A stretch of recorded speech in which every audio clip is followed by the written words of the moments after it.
იცოდით, რომ ომეგის ნაკლებობა ბავშვებში შეიძლება გამოიწვიოს ჰიპერაქტიურობა, შფოთვა, ალერგიები, კანის პრობლემები, დერმატიტი, ასევე გაფანტული გონება და მეხსიერების პრობლემები. ომეგის ნაკლებობა ასევე იწვევს გულის დაავადებებსაც.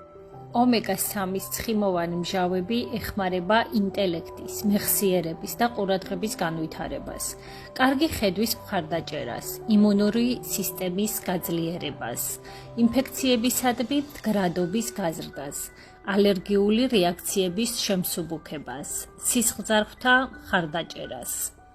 მოკლედ, ომეგა-3 შეუცვლელი ბიოდანამატია ჩვენი პატარებისთვის.